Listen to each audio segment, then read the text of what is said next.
The Evil Bong, a movie about a bunch of stoners that come across this evil bong that when they smoke it, it transports them to Bong World. This movie has 9 sequels, by the way. Then there's another very Wait!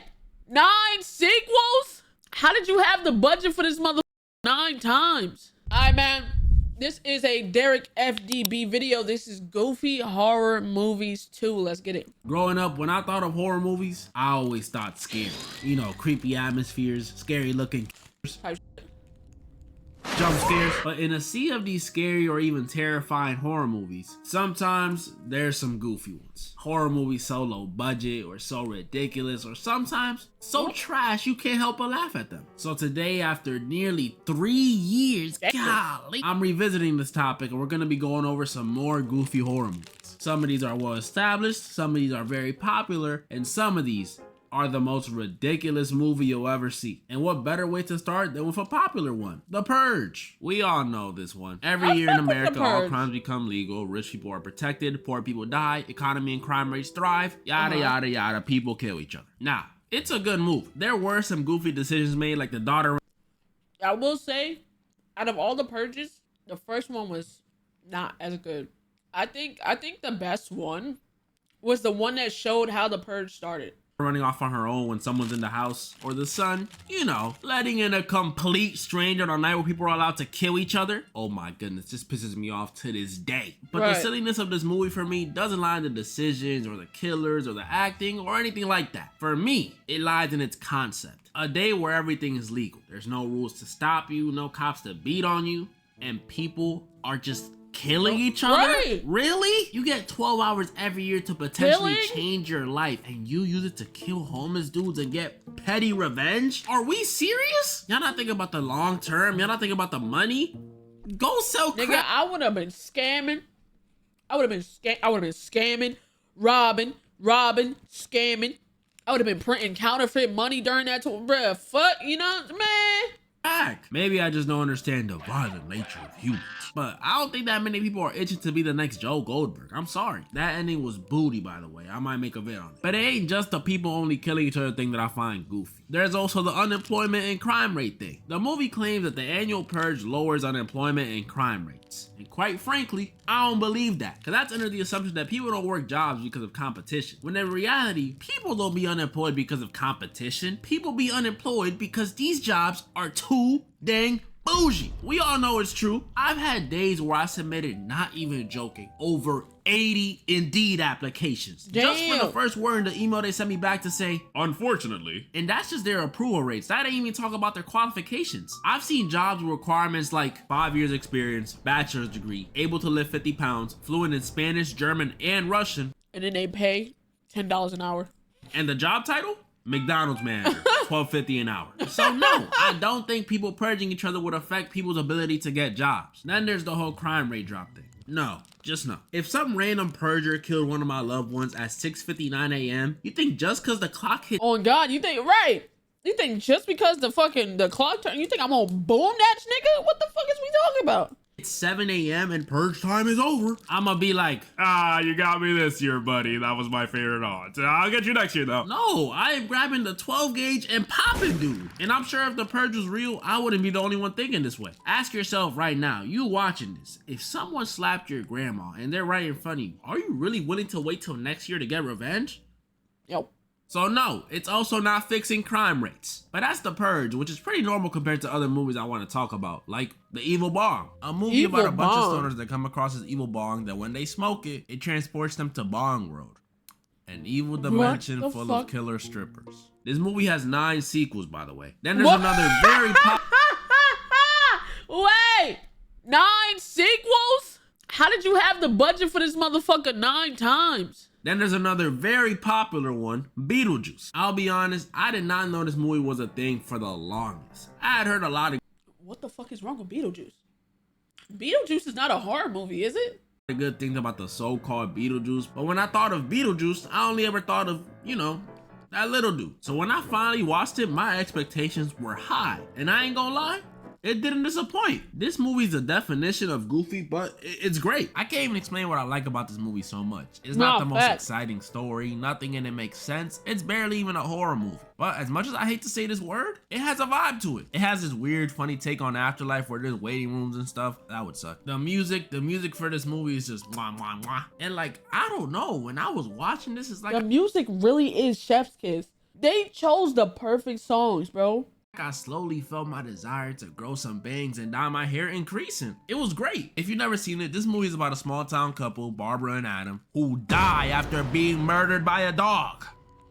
Kinda, not really. That's just my interpretation of it, but you can't tell me this wasn't murder. And after respawning back at their crib, they find out their ghost haunting their old house, which is low-key pretty cool. Yeah, they can't leave the crib or get sent to literal Saturn and get attacked by sandworms, but you know, eternal love or something. But their fun is spoiled after a family of snobby New York artists move into their house. And that's when you realize this movie, instead of being about the family being haunted by the couple, it's more like them being haunted by the family because they cannot stand these people. The stepmom, who's also the mom from Home Alone, is just super posh and obsessed with art. The dad, who's into bird watching, he's just money hungry. And the dude who plays him in real life is into some disgusting stuff. And then the daughter, well, she's the only cool one. She can actually see the ghost couple, and best of all, she embodies the vibe this movie gives me. Just super goth, man. Goth. It's cool. But the couple was annoyed by this family so much, besides Lydia, they did everything in their power to scare them away. Ripped their own faces off, fake murder scenes. Nothing worked. They even possessed them and made them throw it back.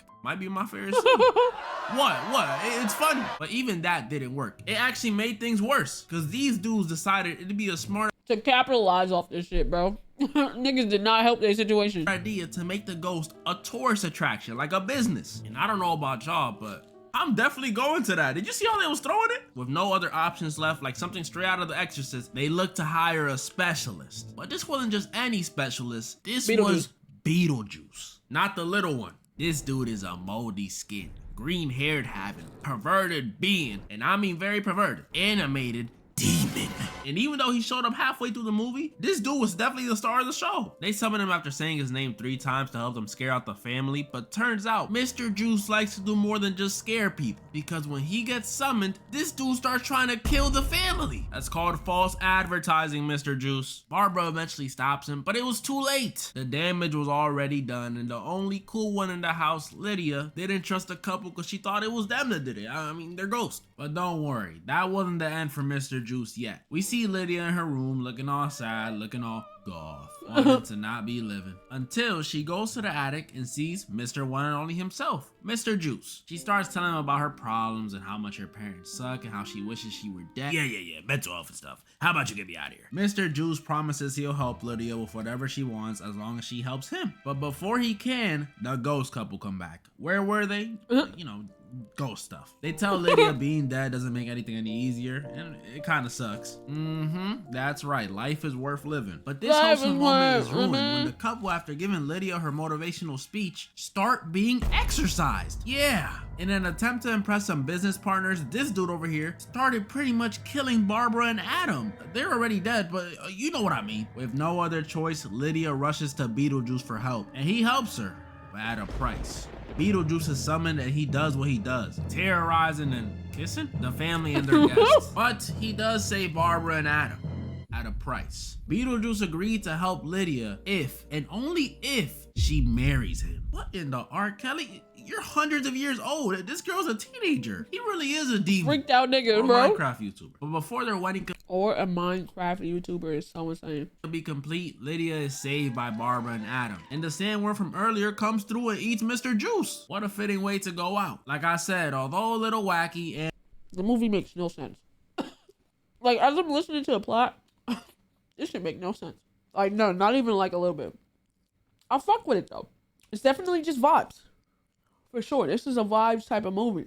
And goth. I really enjoyed this movie. 8.5 out of 10. The vibes are valid. But I cannot say the same about the next movie I'm about to go. Abraham Lincoln Vampire. I never seen this. This is real. And when I tell y'all this is one of the most ridiculous horror movies I've ever watched, yeah, it's a horror movie. I truly mean it. This movie opens up and the first thing we see, a little black kid getting whipped. Okay, all right. Of course. This kid is Abe's best friend. And since it's the 1800s, he's sadly a slave. As a descendant of Caribbean slaves myself, and also probably a slave master. Not Not cool, white people. Not cool. And we see a young probably Abe a Lincoln. slave master. Oh, so you're mixed. Makes sense. We can tell what you are, buddy.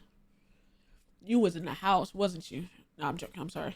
Rushing to defend his friend only to fail. And this little debacle, I like that word, gets him, or should I say his family, in more trouble than he thought. Because that very same night, while little Abe is writing in his journal, he sees someone come in the house. And y'all can already guess who or what it was. A vampire. Which off the rip is how you know this didn't happen. Vampires are supposed to be welcome into your house. They can't just walk in like they own the place. This vampire, who was the same dude from earlier, was what started it all for Abe. Because after killing Abe's mama, R.I.P., Abe vows to get revenge on him. And this desire for justice is what starts Abe's vampire hunter journey. We see him get recruited. He gets a training arc where he can somehow chop down a whole tree in one swing with and eventually... Now what the hell is this? He gets a training arc where he can The thing is, you didn't have to make it like, nigga, Abraham Lincoln, vampire hunter. Could he not have been just any regular old nigga? Would the storyline, chat, for anybody who's seen the movie, would the storyline still fit if it wasn't Abraham Lincoln? Somehow chop down a whole tree in one swing with and eventually kills hella vampires. But after finally getting revenge and reflecting and realizing this vampire thing is bigger than he ever thought, I'll get to that in a second, he comes to the conclusion that the only way he'll really make a change in the world is through politics. So then he... Got it. Makes sense. Got it. Got it. Makes sense.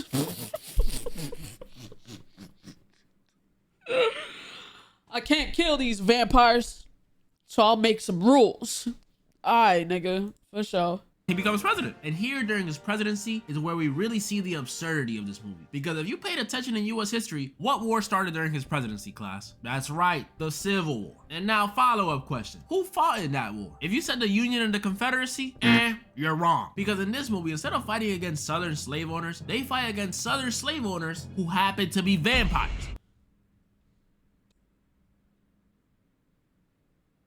Alright, bro. Alright. Talking about. Not gonna lie, I kinda wanna watch. Oh, you do that. You let me know how that go. Yeah, the Confederate South in this movie is just roaming with vampires, which in my opinion is hilarious. Can you imagine being a black person in the 1800s and you get rolled up on by a racist Confederate vampire? I've come to suck your blood. Oh.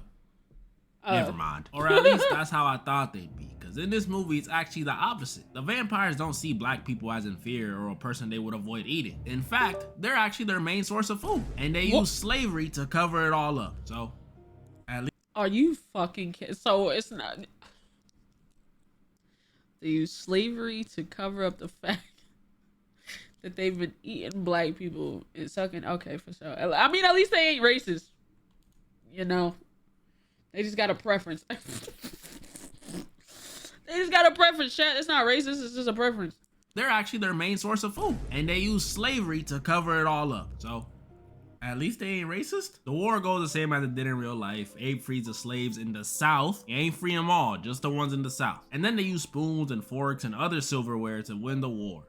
Not joking, that's how they won. And now finally, a movie I've been waiting to go over since 2022, Winnie the Pooh, Blood and Honey. Back when I recorded part 1, this movie didn't release yet. But just off the premise alone, I knew it was a disaster in the making. A movie about Winnie the Pooh, the bear who eats honey all day, killing people? How did this happen? Well, apparently, after chilling with Winnie and friends for years like in the show, y'all remember the show, Christopher Robin grew up and decided it was time to leave for college. Playing games and eating honey with owls, tigers, and pigs just doesn't pay bills. And with their only connection to the outside world, and most importantly, food, gone, the animals were forced to fend for themselves. And then one fateful winter night, they decided the only way for them to survive was to eat one of their own, the depressed donkey. Eeyore. Doing this made them go deeper into their animal roots, never speaking again. And even scarier, it made them hate humans. And so now Winnie the Pooh kills people. This movie is so unserious. We're literally watching Winnie the freaking... Why did they make him look like that? Pooh and Piglet kill a bunch of girls sitting at a cabin. Piglet is killing niggas too? Just because they can. And it really is just the two of them. Because this movie couldn't afford to add any of the other... There's no way. So you couldn't even add Tigger? animals. There's no Tigger, there's no owl, there's not even the rabbit. And it'd be one thing if that was the only thing wrong with this movie, but no, the lighting is booty. Winnie the Pooh has super strength for some reason, able to chop off people's hands with one fell swoop. Like what the? Some of the characters make the most ridiculous decisions, like why are you still in the hot tub? You just saw him on your phone. And for crying out loud, they're wearing rubber masks. It's not even subtle, you can clearly see it. Look. This movie is something. It pretty much ends with Piglet dying and Winnie killing everyone except Christopher Robin, who he lets run away because he still had love for him. But wait, he was killing Christopher's friends? Wait, he was killing Christopher's friends? Bro. Like, when do you finally, like, understand that an idea might be bad? When do you, you record this movie, you're like, yeah, this might not be a good idea. Are you in too deep to where you're like, fuck it, let's just keep going? Or do you, bro, if I realized where this movie was taking me, I'd be like, yeah, let's scrap this. Sometimes you gotta learn when to scrap something, man. This might be the scrap. You can scrap this. This could have been scrapped. It doesn't end there completely, because apparently since recording part 1, they've dropped a sequel to this movie, Blood and Honey 2, which I heard was actually better. And this year, 2025, they're supposed to be dropping a Poohniverse movie. Poohniverse. Monsters Assemble. Wait, was that fucking Tigger? Is this fucking Tigger? Is this Tigger? Since recording part 1, they've dropped a sequel to this movie, Blood and Honey 2. It is fucking Tigger. 2, which I heard was actually better. That's fucking Tigger. And this year, 2025, they're supposed to be dropping a Poohniverse movie and a Bambi one? Bambi? Nah, I gotta see that one. That was pretty much all the horror movies I wanted to go over today. Comment down below the ones you guys thought was the goofiest. And don't worry, I will be doing a part 3. There's a few more movies I want to go over. And moral of the story? Sharknado is crazy. What? It's funny. Hey, W video. Shout out Derek FDB, bro.